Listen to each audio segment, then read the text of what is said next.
Merci. L'arrestation à Buenos Aires de Jean-Michel Boucheron, l'ancien député-maire socialiste d'Angoulême, faisait l'objet d'un mandat d'arrêt international, entre autres pour trafic d'influence et usage de faux. Il était réfugié en Argentine depuis 3 ans et demi. Claire Sébastien. Février 92, Jean-Michel Boucheron, ancien député-maire socialiste d'Angoulême, et son avocat font le point. 14 plaintes ont été déposées contre lui. La justice lui reproche d'avoir ruiné la ville d'Angoulême. Le passif atteint 164 millions de francs. Complicité de faux, recel d'abus de biens sociaux, trafic d'influence, le bilan est lourd.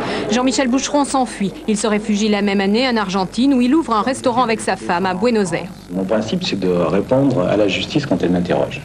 J'y suis toujours allé, j'irai quand elle m'interrogera.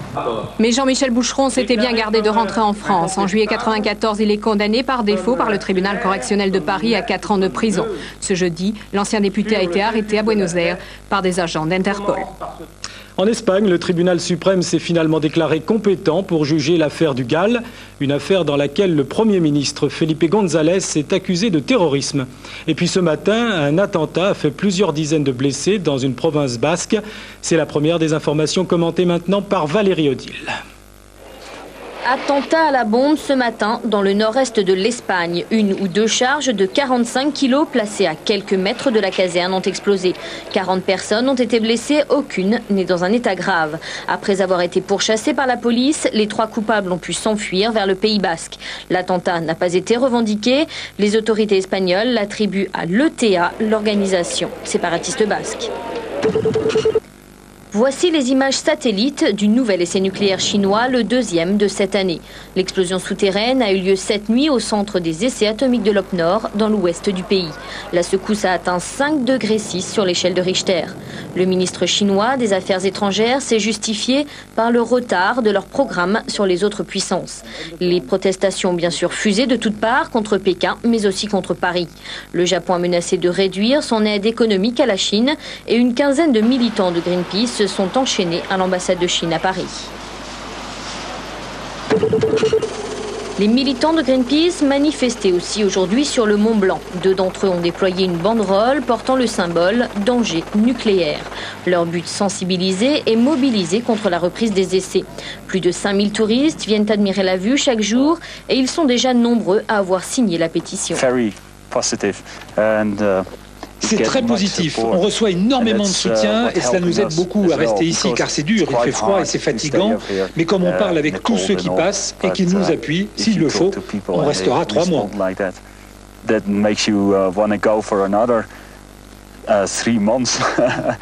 Demain, une plus grande banderole visible de Chamonix devrait être accrochée sur la face nord. L'affaire des squatteurs de Montpellier prise en main par l'État. Le Premier ministre Alain Juppé a demandé l'ouverture d'une enquête administrative sur les conditions d'expulsion des sans-abri. Hier, une trentaine de SDF avaient été évacués de force par 50 policiers. Immédiatement après, les locaux de la sécurité sociale qu'ils occupaient ont commencé à être démolis. Plusieurs associations ont protesté contre cette expulsion brutale ordonnée par le préfet. On a battu le record à l'Est, on a battu le record à l'Ouest, on a battu tous les records. Paris gagné pour le Concorde. Il a fait le tour du monde d'ouest en est en 31h27, soit plus d'1 heure de mieux que le précédent record. Il bat également le record dans l'autre sens. Les 99 passagers sont arrivés heureux cette nuit à New York, après avoir voyagé à une vitesse de plus de 1780 km/h de moyenne. Comme chaque soir, voici maintenant les principales tendances sur les marchés financiers en Europe et à New York.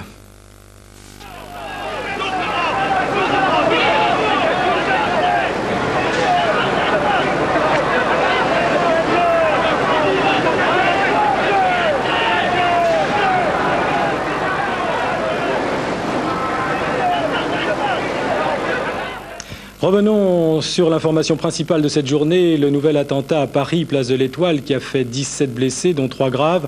Un peu plus de 5 heures après cet attentat, le quartier des Champs-Élysées semble avoir retrouvé son calme. En témoigne ce reportage de Anne-Corinne Moren et Loïc Lemoigne. Ce soir, près de 6 heures après l'attentat, les Champs-Élysées ont revêtu un double visage. Insouciance et détente nocturne pour de nombreux touristes, comme ces artistes anglais qui continuent de dessiner l'Arc de Triomphe. Et sur le lieu même de l'attentat, en revanche, les badauds continuent d'affluer, venant examiner de près les quelques boulons restés après l'explosion de la poubelle. C'est juste pour voir l'endroit où ça s'est passé comme tout le monde, et puis voilà, voir s'il y avait des choses, je sais pas quoi. C'est ce que tout le monde fait quoi. En 15 jours, 3 semaines, c'est un peu grave. Si l'explosion a eu lieu dans une poubelle, celles des Champs-Élysées ce soir ne sont toujours pas fermées comme celles du métro. Malgré l'attentat, la propreté de Paris continue de les vider tous les soirs, comme d'habitude.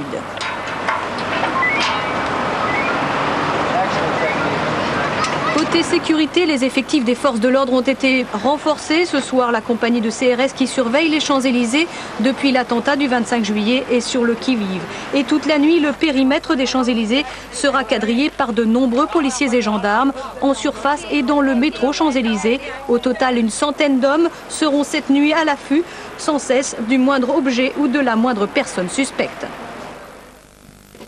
Découvrons maintenant les titres des quotidiens que vous trouverez dans vos kiosques demain matin. Bien évidemment, tous font leur une sur le nouvel attentat qui s'est produit cet après-midi en plein cœur de Paris. Stéphanie Pérez. 2 mots à la une de François, le cauchemar, après l'attentat qui a frappé la place de l'Étoile cet après-midi.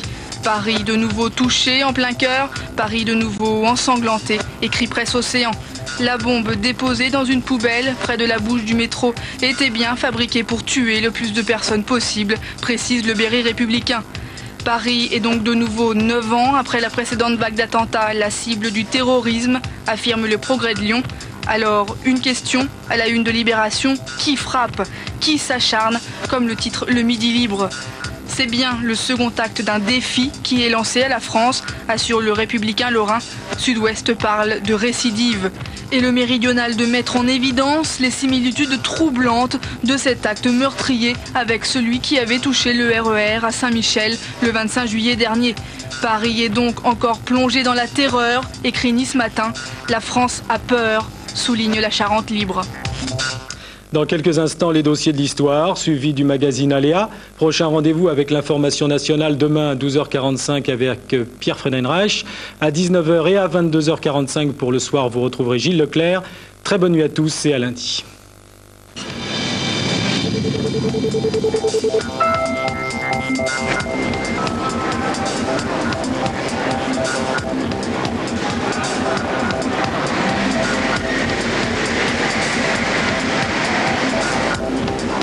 La Résistance, Ravensbrück le retour, mémoire de femme dans les dossiers de l'histoire, tout de suite sur France 3.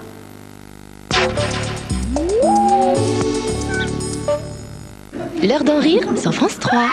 J'ai un flash là dans la tête. Je termine, hein.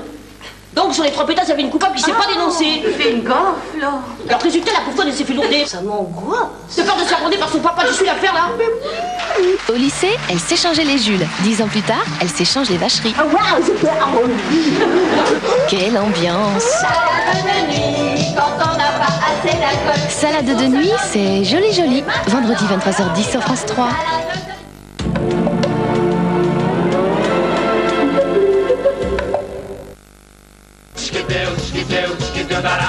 Au Brésil, 20 tubes originaux du Brésil. Et pour la première fois sur une compilation, la version brésilienne de Qui c'est celui-là et Olélé Olala. Au Brésil, 20 tubes du Brésil en CD et cassette.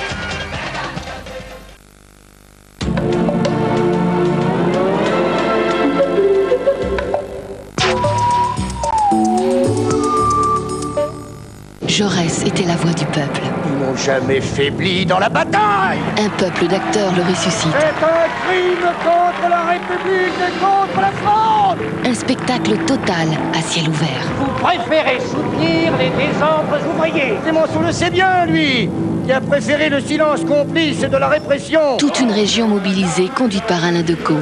Ils ont tué Jaurès, samedi 22h50, une fresque triomphale sur France 3. Prenez le temps avec France 3. C'est l'été.